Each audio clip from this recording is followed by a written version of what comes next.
आपलं शहर आता स्मार्ट होत आहे। मग तुम्ही कधी स्मार्ट होताय? स्मार्ट न्यूजचे यूट्यूब चॅनल सबस्क्राइब करा, स्मार्ट बना। नोटिफिकेशनसाठी बेल आइकॉन पर क्लिक करा। नमस्कार, मैं ओमकार अंगड़ी। स्मार्ट प्लस के आज के समाचार में आपका स्वागत। नजर सबसे पहले सुर्खियों पर। भारत रत्न लता मंगेशकर का निधन, मार्च में फिर बढ़ सकते हैं पेट्रोल डीजल के दाम। न्यूयॉर्क में महात्मा गांधी की प्रतिमा को तोड़ा गया। विधायक अभय पाटिल का शहर की समस्याओं के निराकरण के लिए दौरा। विकास कार्यों के शीघ्रता से पूर्ण करने की अनिल बेनके की सूचना। गोवावेस व्यापार संकुल के बारे में व्यापारियों को राहत। रंगोली के सप्तरंगों में खुशियों के दीप चमकाए, आराधना के साथ अपनी दिवाली मनाए। कपड़ों की दुनिया में एक भरोसेमंद और गुणवत्तापूर्ण नाम आराधना। गृहलक्ष्मी की सुंदरता की पहचान है साड़ी। घर की औरत का रुबाब और संस्कृति की देन है साड़ी।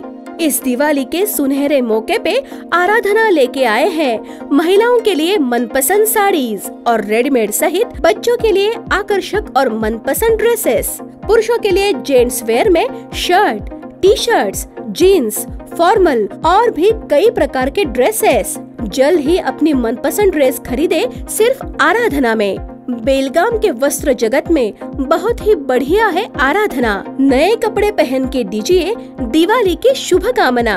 आराधना, मारुति गली, बेलगाम। अब समाचार विस्तार से। भारत रत्न और भारत की कोयल के नाम से मशहूर गायिका लता मंगेशकर का निधन हो गया है। 92 साल की उम्र में उन्होंने अंतिम सांस ली। गंभीर हालत में उन्हें ब्रीच कैंडी अस्पताल ले जाया गया। अस्पताल में इलाज के दौरान उन्होंने दम तोड़ दिया। लता मंगेशकर के निधन से पूरा कला जगत शोक में है। लता मंगेशकर 8 जनवरी को कोरोना वायरस से संक्रमित हुई थी। वो कोरोना रोग के हल्के लक्षणों का अनुभव कर रही थी। उन्हें निमोनिया का भी पता चला। उन्हें इलाज के लिए ब्रीच कैंडी अस्पताल में भर्ती कराया गया था। उन्हें आईसीयू में भर्ती कराया गया। उनकी हालत में सुधार होने के बाद 28 जनवरी को उन्हें वेंटिलेटर से बाहर निकाला गया। हालांकि 5 फरवरी को तबीयत खराब होने के कारण उन्हें फिर से वेंटिलेटर पर रखा गया था, लेकिन इलाज के दौरान उनकी जान चली गई। लता दीदी ने अपने करियर की शुरुआत 13 साल की उम्र में की थी और तब से उन्होंने भारतीय सिनेमा को अपनी सुरीली आवाज़ दी है। बाद में नवयुग फिल्म कंपनी के मालिक और लता के पिता के मित्र मास्टर विनायक ने दीनानाथ मंगेशकर की मृत्यु के बाद उनके परिवार को ठीक करने और लता मंगेशकर को एक गायिका और अभिनेत्री बनाने में मदद की। 1942 की मराठी फिल्म पहली मंगलागौर में मास्टर विनायक ने लता को एक छोटा सा रोल भी दिया था, जिसमें लता जी ने गाना भी गाया था। वहीं से उनका गायन का सफर अनवरत जारी रहा। मार्च में फिर बढ़ सकते हैं पेट्रोल डीजल के दाम। पेट्रोल और डीजल की कीमतें फिलहाल स्थिर है, क्योंकि केंद्र सरकार ने उत्पाद शुल्क में कमी की है। हालांकि ईंधन कंपनी सऊदी अरामको ने मार्च महीने के लिए एशिया में कच्चे तेल की कीमतें बढ़ा दी है। कंपनी ने कच्चे तेल के सभी दाम बढ़ा दिए हैं। दुनिया के प्रमुख तेल निर्यातकों में से एक सऊदी अरामको ने फरवरी की तुलना में मार्च में अपने एशियाई ग्राहकों के लिए हल्के कच्चे तेल की कीमत में 60 सेंट प्रति बैरल की वृद्धि की। जनवरी में रॉयटर्स के एक सर्वेक्षण के अनुसार कंपनी को मार्च में अपने प्रमुख ग्रेड में 60 सेंट प्रति बैरल की वृद्धि करने की उम्मीद है। कीमतों में वृद्धि एशिया में मजबूत मांग को दर्शाती है। अग्रणी कंपनियां गैस ऑयल और जेट ईंधन पर उच्च मार्जिन रखती है। अगर सऊदी अरब के फैसले से अंतर्राष्ट्रीय स्तर पर कच्चे तेल की कीमतों में उतार चढ़ाव होता है, तो इसका सीधा असर भारत की ईंधन कीमतों पर पड़ सकता है। कच्चे तेल की कीमतों में वृद्धि पेट्रोल और डीजल की कीमतों में बदलाव का स्पष्ट संकेत है। न्यूयॉर्क में महात्मा गांधी की प्रतिमा को तोड़ा गया। अमेरिका में राष्ट्रपिता महात्मा गांधी की एक प्रतिमा को तोड़ा गया है, जिससे भारतीय अमेरिकियों में असंतोष का माहौल है। मैनहट्टन में यूनियन स्क्वायर के पास अज्ञात लोगों ने 8 फुट ऊंची प्रतिमा में तोड़फोड़ की है। इस घटना की अमेरिका में भारतीय दूतावास ने निंदा की है।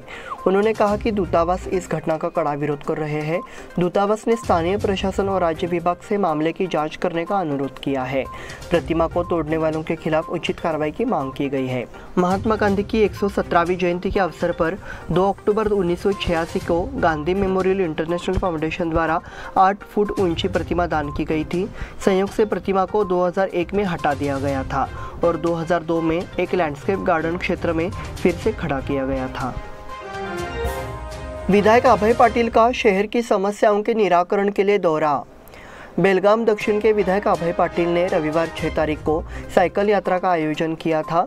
वार्ड क्रमांक 29 और 30 के नागरिकों की समस्याओं के समाधान के लिए उन्होंने ये दौरा किया। विधायक अभय पाटिल के साथ नगर निगम, गैस कंपनी, सड़क विभाग, ड्रेनेज, सीवरेज, जलापूर्ति, हेस्कॉम, स्मार्ट सिटी और L&T के अधिकारी मौजूद थे। नागरिकों ने अपनी चिंता व्यक्त की और विधायक की तत्परता की सराहना की। वार्ड नंबर 30 में Gajanan Maharaj Nagar, Papamala, new Shivaji colony, M Gandhi colony, SV colony, Maratha colony, Kariappa colony, Nanawadi में जनसंपर्क किया गया। मानसून के दौरान क्षेत्र में जल जमाव की समस्याओं को लेकर नागरिकों ने अपनी शिकायतें व्यक्त की। निराकरण के लिए निगम अधिकारियों को आवश्यक निर्देश दिए गए। साथ ही ward number 29, Shukrawarpet, Vishrambag, Tilakwadi, Nagzarinath colony, Guruwarpet, Budhwarpet, Mangalwarpet, Somwarpet, Saraf colony, Vahur गली, रानडे रोड, जैन बस्ती रोड, RK मार्ग, महावीर उद्यान रोड, लक्ष्मी मंदिर रोड, सुभाष मार्केट, इंद्रप्रस्थान नगर में बैठकें हुई। अधिकारियों को उनकी समस्याओं का समाधान करने का भी निर्देश दिया गया। वार्ड पार्षद नितिन जाधव, आनंद चौहान और नंदू मिरजकर भी उपस्थित थे।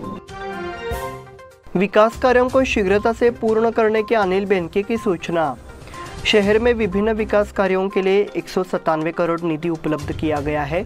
इसमें से विकास कार्यक्रम को जल्दी से पूरा किया जाना चाहिए, इसलिए विधायक अनिल बेनके ने शनिवार को अधिकारियों से जायजा लिया। उन्होंने ये भी सुझाव दिया कि इन कार्यों को तेजी से और गुणवत्ता के साथ किया जाना चाहिए। बैठक यहाँ विश्राम गृह में हुई। बैठक में नगर निगम, लोक निर्माण विभाग, स्मार्ट सिटी, लघु सिंचाई, L&T company, gas pipeline, HESCOM आदि के अधिकारी उपस्थित थे। इस दौरान विभिन्न विभागों से 197 करोड़ रुपए की योजना ली गई। बेनके ने कहा कि L&T और गैस पाइपलाइन प्राधिकरण अगले महीने के भीतर पाइपलाइन बिछाने का काम पूरा कर ले। उसके बाद उन्हें किसी भी हाल में सड़क खोदने की अनुमति नहीं दी जाएगी। अन्य विभागों के अधिकारी अपने विकास कार्यों को मानसून से पहले पूरा कर ले। उन्होंने कहा कि शहरी गलियों में विकास कार्य करते समय गली मोहल्लों में रहने वालों का सहयोग लिया जाना चाहिए। बेलगाम उत्तर निर्वाचन क्षेत्र में विभिन्न कार्यों के लिए 52 करोड़ रुपए, लोक निर्माण विभाग को 47 करोड़ रुपए, चैरिटी विभाग को 2 करोड़ रुपए और लघु सिंचाई विभाग को 3 करोड़ रुपए के अनुदान की घोषणा की गई है। गोवा वेस्ट व्यापार संकुल के बारे में व्यापारियों को राहत। गोवा वेस्ट में व्यावसायिक संकुल को तोड़ा जाएगा, इसलिए यहाँ के व्यापारियों को नोटिस जारी किया गया है। इसके चलते कारोबारी समुदाय में हड़कंप मच गया है। ये भी मांग की गई कि संकुल को न हटाया जाए। इस सिलसिले में यहाँ के व्यावसायिक एक साथ आए हैं। उन्होंने विधायक अभय पाटिल से मुलाकात की। उन्होंने ये भी मांग की कि व्यापारियों को किसी प्रकार का नुकसान न हो, इसके लिए परिसर को तोड़ा नहीं जाना चाहिए। इस पर अभय पाटिल ने कहा कि हम इस संबंध में व्यापारियों का कोई नुकसान नहीं करेंगे। उन्होंने ये भी गवाही दी कि वो परिसर के विध्वंस में किसी भी तरह की गड़बड़ी नहीं होने देंगे, इसलिए इस कारोबारी वर्ग को काफ़ी राहत मिली है। इस संबंध में शनिवार को इस व्यापार परिसर में व्यापारियों ने कलेक्टर MG हिरेमठ के नाम से बयान दिया था। ये भी मांग की गई कि पैकेज को नहीं तोड़ा जाना चाहिए। उसके बाद विधायकों ने उन्हें इस संबंध में राहत दिए जाने पर व्यापारियों ने संतोष जताया। इस बुलेटिन में वक्त हो गया छोटे से ब्रेक का। देखते रहिए smart plus. Poddar Brothers Jewelers, a perfect blend of traditional and modern jewelry in North Karnataka, Goa and Southern Maharashtra, serving since 5 generations.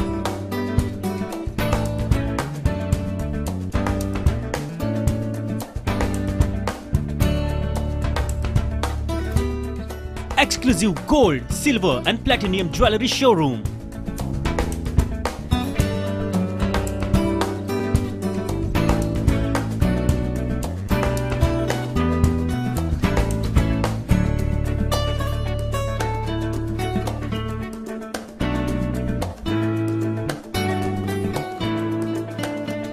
Poddar Brothers, Poddar Sons and Grandsons. Khade Bazar, Belgaum. Call is on 0831 240 5550 or 51 or 52 or 53. Visit us at www.poddarjewelers.com. बेलगाम वासियों के पसंद में उतरा उड़ान बार and restaurant. Social distancing का ख्याल रखते हुए हमारा स्टाफ देता है बेहतरीन सर्विस का विश्वास। यहां है पार्टी और फंक्शन के लिए 3 आलीशान हॉल, कारपोरेट डिनर मीटिंग के लिए 3 अलग कक्ष, IPL मैच देखने के लिए 3 बड़े स्क्रीन की विशेष सुविधा। इसके साथ ही साफ सुथरा किचन जहां हमारा वेल क्वालिफाइड स्टाफ देता है क्वालिटी और हाइजीनिक फूड की गारंटी। तो फिर खाने की हो बात तो आना परिवार के साथ। उड़ान बार एंड रेस्टोरेंट, लिंगराज कॉलेज के पास, बेलगावी। फोन 0831 2435 777। ब्रेक के बाद फिर से आपका स्वागत। बढ़ते हैं अगले समाचार की ओर। श्री समादेवी वार्षिक जयंती समारोह 12 फरवरी से मंगलवार 15 फरवरी तक धूमधाम से मनाया जाएगा। वैश्यवाणी समाज, वैश्यवाणी युवा संगठन और वैश्यवाणी महिला मंडल समादेवी गली बेलगाम के संयुक्त रूप से इस कार्यक्रम का आयोजन किया गया है। कार्यक्रम शनिवार से शुरू हो रहा है। 12, 13, 14 तारीख को 3 दिवसीय उत्सव होगा। 14 तारीख को पालकी उत्सव होगा। समादेवी गली, गोंदली गली, गवली गली, नार्वेकर गली से होकर पालकी समादेवी मंदिर में आएगी। रात 8 बजे पुरस्कार वितरण समारोह होगा। इस अवसर पर करंजी मठ श्री बसवनगर के पूज्य श्री श्री गुरुसिद्ध महास्वामी मुख्य अतिथि होंगे। पुरस्कार समारोह की अध्यक्षता अभय पाटिल, अनिल बेनके करेंगे। मंगलवार 15 को सुबह 6:30 बजे से 11 बजे तक नवचंडी का होम और दोपहर 12 बजे से 3 बजे तक समादेवी हॉल में प्रसाद वितरण किया जाएगा। हलगा में श्री गणेश जयंती समारोह संपन्न। बेलगाम तालुका में विभिन्न स्थानों पर श्री गणेश जयंती उत्साह के साथ मनाई गई। हलगा गांव में गणेश भक्तों ने इस पर्व को उत्साह के साथ मनाया। इस अवसर पर आयोजित धार्मिक कार्यक्रम में बड़ी संख्या में श्रद्धालुओं ने भाग लिया। दिन भर भक्तों ने भगवान गणेश के दर्शन किए, पूजन और महाप्रसाद कार्यक्रमों में भी भाग लिया। इस कार्यक्रम में हलगा पंचक्रोशी के ग्रामीणों ने भाग लिया। सीमा विवाद को सुलझाने के लिए मध्यवर्ती समिति के निर्देश। सीमावासियों के ज्येष्ठ मार्गदर्शक प्राध्यापक डॉक्टर एन.डी. पाटिल के निधन से सीमा विवाद की लड़ाई को भारी क्षति हुई है। इसलिए मध्यवर्ती महाराष्ट्र एकीकरण समिति ने उनके स्थान पर महाराष्ट्र के जल संसाधन मंत्री जयंत पाटिल को विशेषज्ञ समिति के अध्यक्ष के रूप में नियुक्त करने का फैसला किया है, ताकि पाटिल की भूमिका में लड़ने का फैसला करते हुए जिला मुद्दे को जल्द से जल्द राहत करने में मदद मिल सके। ये भी तय हुआ कि दिनेश ओवलकर को सीमा का विशेष अधिकारी नियुक्त किया जाए।